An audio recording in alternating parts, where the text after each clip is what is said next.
राधे राधे दोस्तों, आज हम आपको सुनाएंगे अवसान माता और एक अत्याचारी भाभी की कथा। अगर आपको हमारी कहानी पसंद आए या आप हमारे चैनल पर नए हैं तो प्लीज़ हमारे चैनल अपनी संस्कृति को लाइक करें, सब्सक्राइब करें और शेयर करें। किसी नगर में एक साहूकार अपने परिवार के साथ रहता था। परिवार में उसकी पत्नी, 2 बेटे और एक बेटी थी। बेटी बहुत छोटी थी। साहूकार की पत्नी बड़ी धार्मिक प्रवृत्ति की थी। वह समय समय पर अवसान माता की पूजा करती थी। लेकिन समय का चक्र कुछ ऐसा होता है कि उसे कोई नहीं बदल सकता। अब एक दिन साहूकार की पत्नी बीमार हो गई और उसकी बीमारी में काफ़ी धन भी खर्च हुआ, लेकिन उसकी बीमारी का कोई इलाज नहीं हुआ। और एक दिन ऐसे करते ही वह स्वर्ग सिधार गई। साहूकार की बेटी बहुत छोटी थी, बेटे थोड़े बड़े थे। साहूकार के घर में किसी प्रकार की कमी तो कोई नहीं थी। अब कुछ दिन बाद साहूकार ने सोचा कि बड़ा बेटा शादी लायक हो गया है, उसकी शादी कर देता हूँ। घर में बहू आएगी तो बेटी को भी संभाल लेगी। अब साहूकार ने एक योग्य लड़की देखकर अपने बड़े बेटे की शादी कर दी। बड़ी बहू घर में आई। वैसे तो वो बहुत अच्छी थी। शुरू शुरू में तो उसने सबका बहुत मन जीत लिया। छोटी ननंद को बहुत प्यार करती थी, लेकिन धीरे धीरे जब उसे ननंद की जिम्मेदारी उसके ऊपर पड़ने लगी तो वह ननंद से थोड़ी कटने लगी। अंदर ही अंदर उससे नफरत करने लगी कि जब देखो ननंद की चापलूसी करती रहूं, ननंद के लिए ये करो, ननंद के लिए वो करो, जब देखो बेटी के लिए करना। लेकिन अपने पति के डर से वह कुछ बोलती नहीं थी, चुपचाप करती थी। अब कुछ दिन बाद साहूकार का दूसरा बेटा भी शादी के लायक था। अब साहूकार ने अपने दूसरे बेटे के लिए भी एक योग्य लड़की देखकर उसकी शादी कर दी। अब दूसरी बहू घर में आई तो वह भी बहुत संस्कारी थी। उसने आते ही सबका मन जीत लिया और छोटी ननंद को तो वह बिल्कुल बेटी के जैसे प्यार करती थी। अब समय का चक्र ऐसा ही होता है। साहूकार की उम्र भी हो आई थी और उसने अब खाट पकड़ ली थी और बीमार रहने लगा। एक दिन उसने अपने दोनों बेटों को अपने पास बुलाया और कहा कि बेटा, मेरा तो समय आ गया है, लेकिन तुम्हारी बहन अभी बहुत छोटी है। मुझे वचन दो कि तुम अपनी बहन का बहुत अच्छे से लालन पालन करोगे और किसी अच्छे घर में उसकी शादी करोगे। दोनों भाइयों ने अपने पिता को वचन दिया कि वे अपनी बहन को बिल्कुल राजकुमारी के जैसे रखेंगे, उसे कोई भी कष्ट नहीं देंगे। तब साहूकार ने कहा कि अब मैं चैन से मर सकता हूँ। मेरा जो बोझ है, मन पे बहुत भारी बोझ था, वो उतर गया। अब दोनों बहुएं जैसे उनके पति कहते, रोज उसके जो ननंद थी छोटी थी तो उसके लिए जो बोलती वही खाने के लिए बनता। उससे पूछा जाता कि क्या सब्जी बनेगी, क्या खाना है, तो जो वह बोलती वही बनाया जाता। उसके नए कपड़े पहनाए जाते, उसे बिल्कुल राजकुमारियों के जैसे रखा जाता। दोनों भाभियां उसके आगे पीछे लगी रहती। छोटी भाभी तो उसको बहुत प्यार करती थी, बिल्कुल माँ के जैसे अपने हाथों से खाना खिलाती, नहलाती। बड़ी भाभी भी उसके बाल बनाती, उसके लिए तरह तरह के पकवान बनाती, लेकिन वह मन ही मन उससे शुरू से ही घृणा करती थी। वह बिल्कुल राजकुमारियों के जैसी रहती। अब कुछ समय बाद उसकी जो बहन थी वो थोड़ी बड़ी होने लगी और उसके भाइयों को व्यापार के सिलसिले से कहीं बाहर जाना पड़ा। दोनों भाइयों ने अपनी पत्नियों को अच्छे से समझाया कि हम व्यापार के सिलसिले में परदेश जा रहे हैं और हमारे बाद हमारी बहन का अच्छी तरह से ख्याल रखना। क्योंकि बड़ी जो भाभी थी वो तो डर से करती थी, लेकिन छोटी भाभी उसे पूरे मन से प्यार करती थी। अब दोनों भाई व्यापार के सिलसिले में परदेश चले गए और पीछे से बड़ी भाभी को जो उसके मन में तो जो तरह तरह के विचार आने लगे। वह तो अपनी ननद से छुटकारा चाहना चाहती थी। उसने अपनी छोटी देवरानी को बोला कि क्यों ना हम इसे जंगल में भेजते हैं लकड़ियाँ बकरियाँ चराने के लिए। यहाँ पड़ी पड़ी हम पे ऑर्डर चलाती रहती है, बिल्कुल राजकुमारियों के जैसे रहती है। हम क्या इसके नौकर लगे हैं जो इसका इतना करेंगे? जब देखो और कोई जंगली जानवर इसको खा जाएगा जंगल में तो मर जाएगी। भाइयों से कह देंगे कि ज़्यादा खाना खा लिया है, जा लग गया, या कोई भी बहाना बना देंगे, बीमार हो गई थी, मर गई। तो उसकी छोटी जो देवरानी थी वो बोली, दीदी ये आप क्या कह रही हो, इसमें मैं तुम्हारा साथ नहीं दूंगी, क्योंकि मेरे पति मुझसे बोल के गए हैं उसकी सेवा हमें करनी है, उसको अच्छे से रखना है। लेकिन बड़ी जो जेठानी थी उसने उसे डपट दिया और कहा कि तू चुप रहे, जैसे मैं कह रही हूँ वैसे करने दे, क्योंकि घर की बड़ी बहू मैं हूँ। और अब उसने जो ननंद थी बेचारी, वो तो बिल्कुल कोमल थी, कभी कुछ उसके भाइयों ने करने नहीं दिया, बिल्कुल फूल सी गुड़िया थी। अब उसकी भाभी ने उसके नए कपड़े उतारे और उसको पुराने कपड़े फटे हुए पहना दिए। उसके बालों में से सब फूल वगैरह खींच लिए, जैसे वो राजकुमारियों की तरह रहती थी, और उसे थोड़े से चावल देकर उसे जंगल में भेज दिया। 6-7 बकरियां उसको दे दी और बोली, जा इनको चरा के ला। उसने सोचा जंगल में कोई जानवर खा जाएगा और मर जाएगी और हम भी फ्री हो जाएंगे, और वो दोनों घर में रहने लगे। लेकिन छोटी जो भाभी थी वो तो उसके लिए बहुत प्यार करती थी, लेकिन जेठानी के आगे उसकी चल नहीं रही, तो कुछ बोल भी नहीं सकती थी, इसलिए वह चुप थी।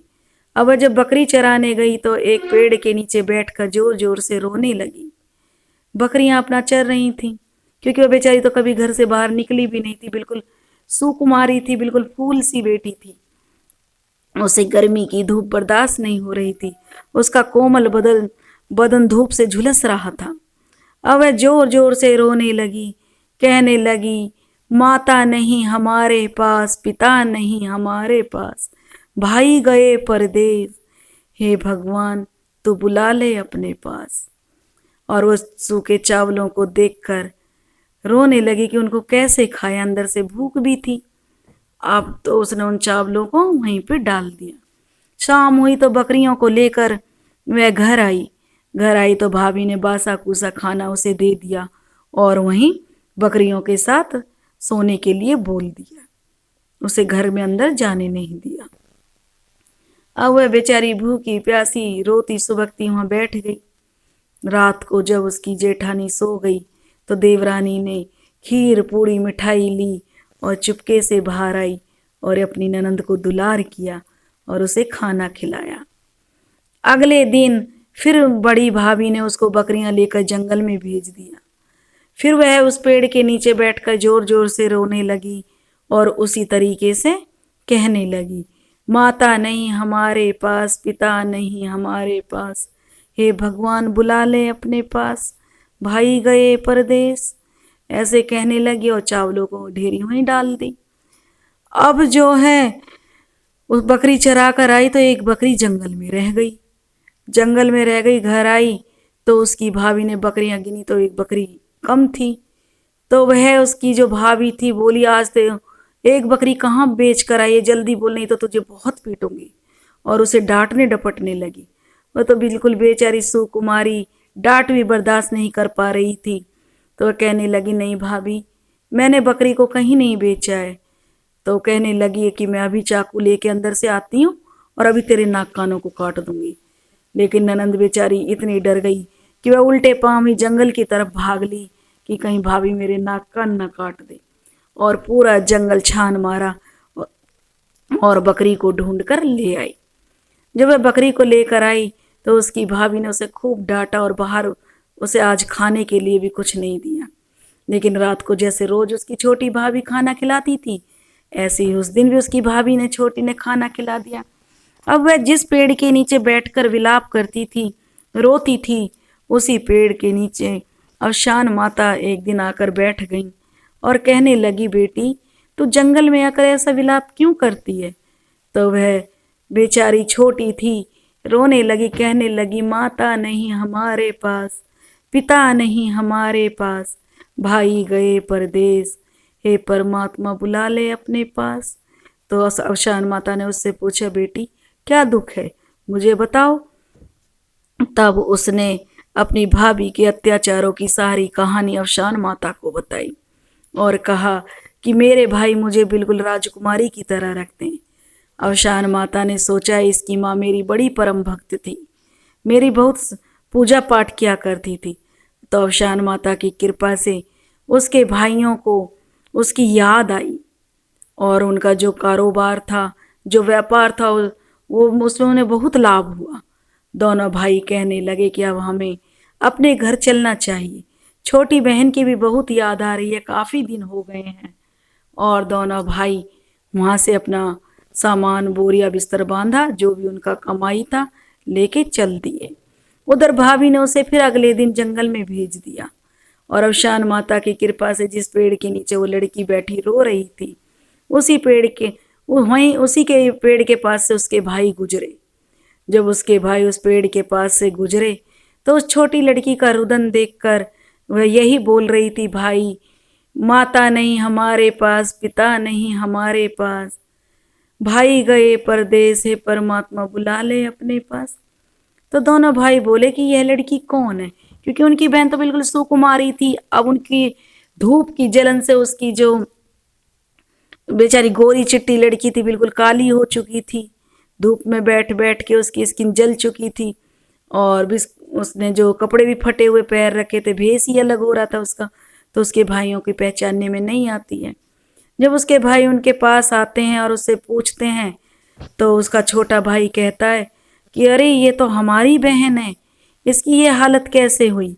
अब वह दोनों भाई अपनी बहन को घर लेकर आते हैं, और अचानक पतियों को आया देखकर उसकी बीवी कहते कि आप बिना सूचना दिए कैसे आ गए।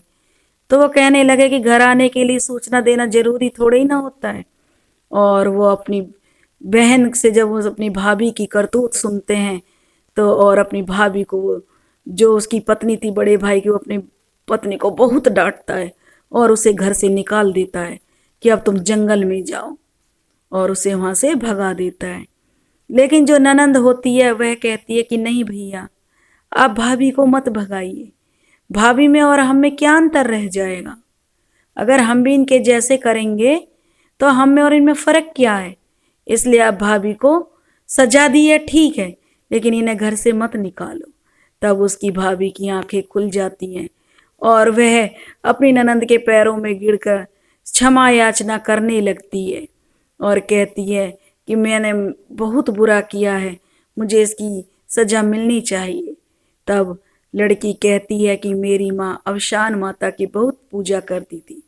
तो भाभियों से कहते कि आप भी अवशान माता की पूजा करो।